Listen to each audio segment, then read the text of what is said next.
అందరికీ నమస్కారం. ఈ వీడియోలో తిథుల గురించి, తిథుల వల్ల వచ్చే లాభాల గురించి, అలాగే తిథుల వల్ల మనకి కలిగే నష్టాల గురించి కూడా మాట్లాడుకుందాము. కొన్ని తిథుల వల్ల మనకి అదృష్టం కలిసి వస్తుంది. అవేమిటో కూడా చూద్దాము. మీరు చేసే పనులు ఎందుకు సక్సెస్ అవ్వవు అనేది కారణము ఆ రోజు తిథిని బట్టి ఉంటుంది. అలాగే ఒక చిన్న తప్పు వల్ల మీ అదృష్టం అనేది కూడా బ్లాక్ అవుతుంది. అది కూడా తిథి వల్లే. కాబట్టి మనం ఏదైనా పనులు స్టార్ట్ చేసేటప్పుడు తిథుల గురించి తెలుసుకుంటే చాలా మంచిది.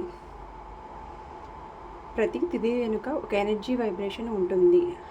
తప్పు రోజులో ఇంపార్టెంట్ పని చేస్తే డిలే అవుతుంది. అలాగే కరెక్ట్ రోజులో చేస్తే సక్సెస్ అనేది ఫాస్ట్గా అవుతుంది. అలాగే ఆ పని త్వరగా పూర్తవుతుంది. ఉదాహరణ, ఏకాదశి రోజు ఉపవాసం చేస్తే మంచిది. అలాగే అమావాస్య రోజు ఏ పని చేసినా చాలా జాగ్రత్తగా చేయాలి. అలాగే కొన్ని తిథుల్లో తప్పక కొన్ని జాగ్రత్తలు వహించాలి. అవి ఏమిటంటే అమావాస్య తిథి, చతుర్దశి, అష్టమి. ఈ 3 తిథులు కూడా ఏదైనా పని చేసేటప్పుడు మంచివి కావు అని చెబుతారు.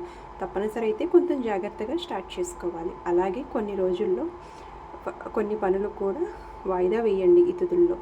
అలాగే ఏ తిథుల్లో అయితే అదృష్టం పెరుగుతుంది అంటే పౌర్ణమి రోజు పూజ చేస్తే పీస్ ప్లస్ సక్సెస్ 2 జరుగుతాయి. అలాగే ఏకాదశి రోజు ఉపవాసం ఉంటే ఆరోగ్యంతో పాటు మన పనులు కూడా త్వరగా అవుతాయి. అలాగే ద్వాదశి రోజు కొత్త పనులు స్టార్ట్ చేయడానికి చాలా మంచిది. సింపుల్ రెమెడీ ఏమిటంటే రోజు ఇది చేస్తే తిథి యొక్క చెడ్డ గుణం పోతుంది. ఉదయం సూర్యుడికి నమస్కారం చేయండి. ఒక దీపం వెలిగించండి. అలాగే 11 సార్లు ఓం నమః శివాయ అని జపించండి. ఇలా చేస్తే ఏ తిథి అయినా సరే మనకి భయం అనేది లేకుండా మన పని సక్సెస్ఫుల్గా కంప్లీట్ అవుతాయి. సర్వే జన సుఖినో భవంతు.